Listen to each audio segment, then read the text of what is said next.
Okay, let's unpack this. If you're looking for work in Canada, you've probably done the usual, right? Hours on Indeed, LinkedIn, applying, and maybe feeling like it's all going into a void. It can feel like that. Well, today we're diving into this great piece from CanadianVisa.org, and it basically says that stuff, the public job boards, that's just the tip of the iceberg. It really is. The article focuses on what they call the hidden job market. These are, well, all the jobs in Canada that don't get posted online. Hidden? How? They get filled differently through, word of mouth, maybe an internal promotion, someone refers a friend, or a manager just reaches out to someone they already know. The article's clear a lot of jobs never see a public advert. Okay, so hidden makes sense. But why? Why wouldn't employers just post them everywhere, get the widest pool? Well, the source points to some really practical reasons for employers. It's about efficiency and trust, mostly. Efficiency how? First off, cost.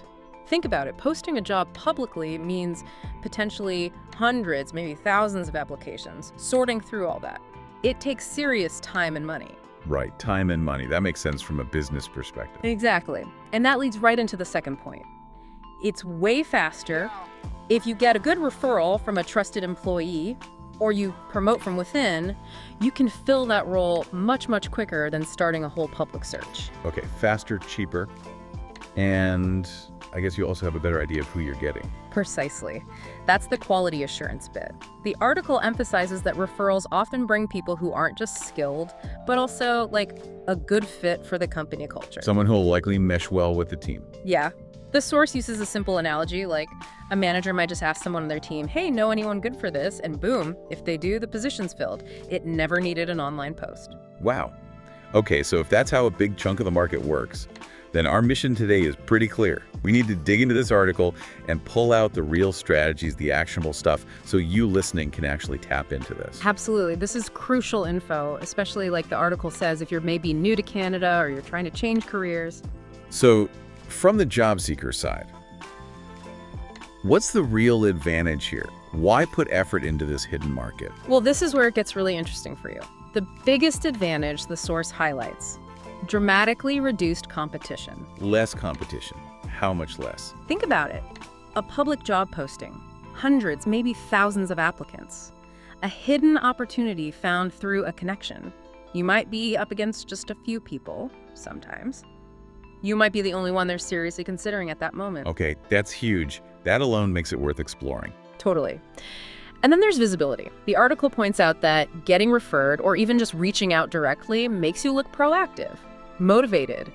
Canadian employers really value that. You're not just another resume in the pile. You're a person with a connection.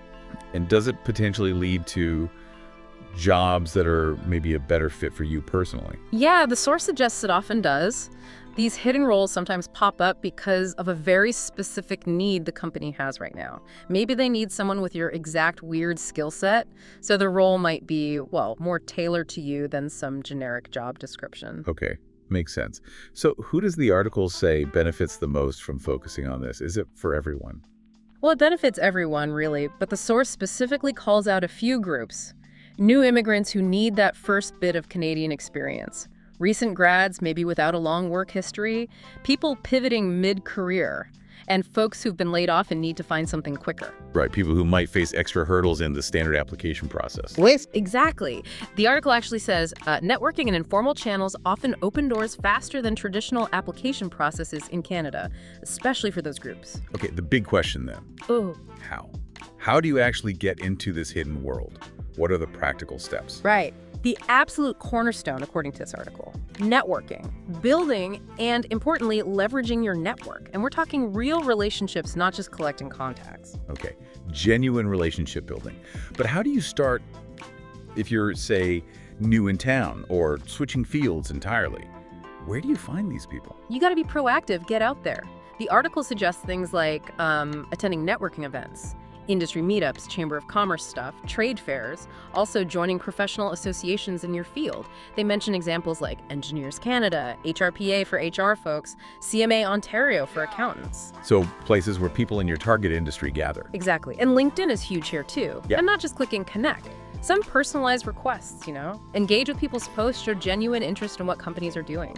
The idea is to build some familiarity, some trust. Right. So when something does come up internally, maybe they think of you. That's the core of it. People refer people they know and trust. Which leads to another powerful strategy the article highlights: informational interviews. Okay, let's be super clear here. These are not job interviews, right? Absolutely not. The article stresses this. An informational interview is something you initiate. It's an informal chat.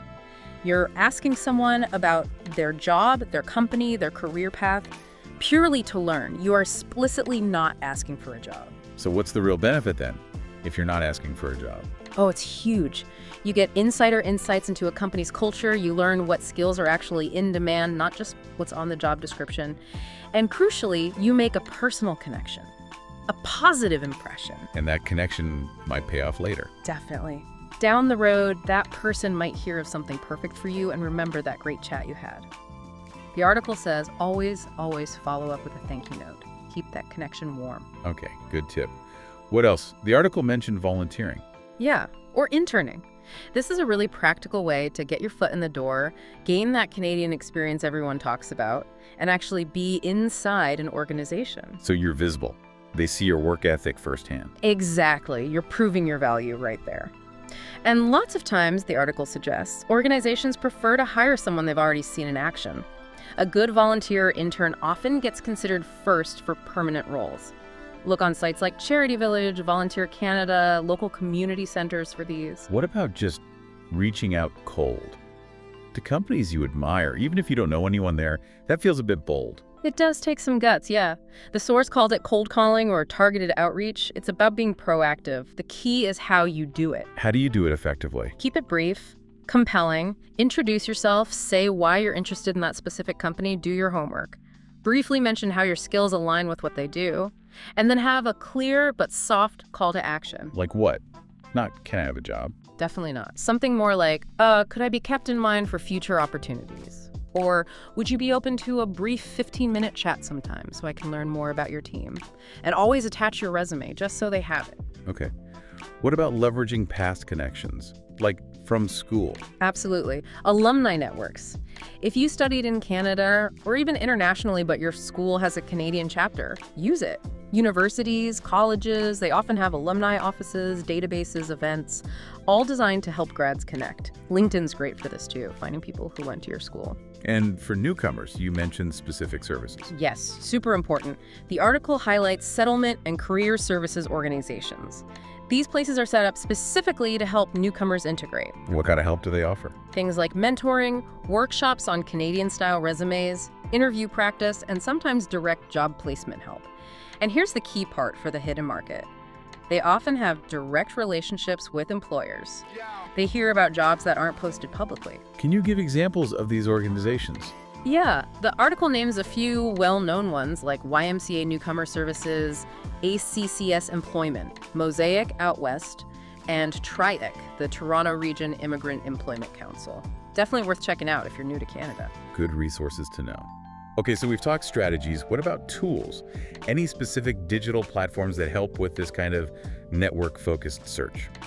Well, LinkedIn is kind of the mothership here, right? But you need to use it beyond just hitting apply. How so? It's your professional storefront. Post your own thoughts on industry topics. Join relevant groups and participate in discussions. And yes, you can message hiring managers or people at companies you're targeting, but do it thoughtfully. Personalize it. Show you've done your research. Ask for insight, not just a job. Okay, LinkedIn is key. What else? The article mentions Meetup for finding those networking events we talked about earlier. You can find groups for almost any industry or interest. Eventbrite is similar. Good for finding professional events, conferences, workshops. Any others? Yeah, it even mentions one called lunchclub.ai. Apparently, it uses AI to set you up for quick one-on-one video chats with other professionals based on shared goals or interests. Kind of like automated networking roulette. Interesting. So the common thread with all these tools is staying active, visible. That's exactly it. Being active online, showing up offline, it keeps you informed, helps you build those relationships, and just increases the odds that someone thinks of you when an unadvertised opportunity pops up. Makes sense. So you need the right strategies, the right tools. What about the right skills? What does the article say you need beyond just your technical abilities? Good question. The source highlights a few key ones. Communication skills are huge. Clear, engaging, confident, whether you're writing that outreach email, chatting at an event, or in an informational interview. You're making a personal impression. Right, it's not just your resume talking, it's you. Exactly. Second, personal branding. Not in a slick, salesy way, but just having a clear sense of your professional identity. Your LinkedIn profile, maybe a portfolio and relevant. Being able to give that concise elevator pitch about who you are and what you offer. Okay, what else? Cultural intelligence, understanding, Canadian workplace norms, how people communicate, general etiquette. It just helps you connect better and avoid misunderstandings. And finally, follow through. Follow through. Meaning you actually do what you say you'll do. You stay in touch with your network, not constantly, but maybe send a relevant article, a quick update, and always say thank you when someone helps you out or gives you their time. It matters. So it really sounds like a fundamental shift in approach. Sure. Away from just passively applying towards being much more active, more engaged. That's the core message, yeah. The article says the hidden job market is about proactive engagement, relationship building, and long-term positioning. It's not about finding some secret list of jobs. Right. It contrasts it with just mass applying online, which, okay, still has its place. Sure, you still do that. But the argument is that this hidden, unadvertised world holds, as the article puts it, richer, more customized opportunities, especially if you're navigating a transition, like moving countries or careers. It really makes you think about where you're putting your job search energy, doesn't it? Mm-hmm. Less time maybe tweaking the resume for the 100th time, more time having a coffee chat. That's the potential shift. The source actually encourages starting small, like reach out to one professional a day, attend one event a week, volunteer where you can. Small, consistent actions. And it wraps up that section with a powerful line. Yeah. The hidden job market isn't hidden forever. It just takes intention to access. I like that. Me too. Okay, before we wrap up, the article had some really crucial points in its FAQ section, especially for newcomers. Let's hit those. First, big one. Work permits. You find a great job through networking, but you still need a work permit. Wait. Oh, absolutely critical point. And the answer is a clear yes, usually. Unless you're already a Canadian citizen or a permanent resident, you must have the legal authorization to work in Canada.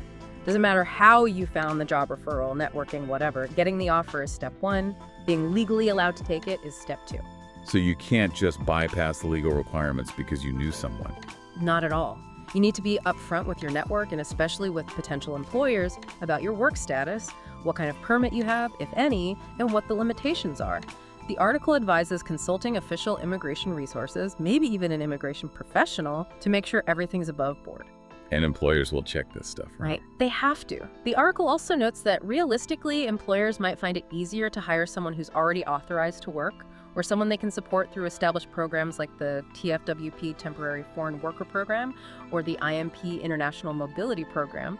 Those are specific government channels for hiring foreign nationals. Right, good to know those terms. Okay, what about networking itself? Any pitfalls? Things the article warns against doing? Yeah, it lists some definite don'ts. Don't spam people with generic connection requests or messages. Big one. Don't ask for a job in your very first interaction, remember. Build the relationship first. Patience is key. Exactly. Also, don't just have one chat and disappear. Keep the connection alive with occasional relevant follow-up. And, seems obvious, but be honest. About your skills, your experience, your intentions. Authenticity builds trust. Makes sense. And just one more time, super clearly, informational interview versus job interview. Right. The article frames it like this. Informational interview, you start it, you're there to learn and connect, it's informal. Job interview, the employer starts it, they're formally assessing you for a specific job. Totally different purpose, different vibe. Got it. So bringing this all together, what's the main takeaway for you, the listener, trying to find work in Canada? I think it's realizing that a huge part of the job market, maybe even the majority for certain roles, operates under the radar. It's not on the job boards. And accessing it means shifting your strategy. From passive applicant to active relationship builder. Pretty much. It's less about just sending out resumes and more about strategic networking, informational interviews, volunteering, proactively engaging with people and companies. And understanding this doesn't just give you access to more jobs, but potentially better jobs, right? Right. Ones that might be a closer fit. That's the potential, yeah. A better fit for your skills, your goals. It increases your odds significantly. So, based on everything in this CanadianVisa.org article, all the emphasis on connections over just portals, here's maybe a final thought for you listening. Yeah. Think about your job search time right now. How much energy goes into perfecting that resume, crafting cover letters for online apps, versus how much goes into genuinely connecting with people in your field? That's a good reflective question. Could shifting even a bit of that energy, redirecting it towards building those relationships, could that unlock doors you didn't even know were there? It's definitely food for thought. It ties back to that closing line from the source. Be twist. Remember that in Canada, your next job is more likely to come through a person than a portal.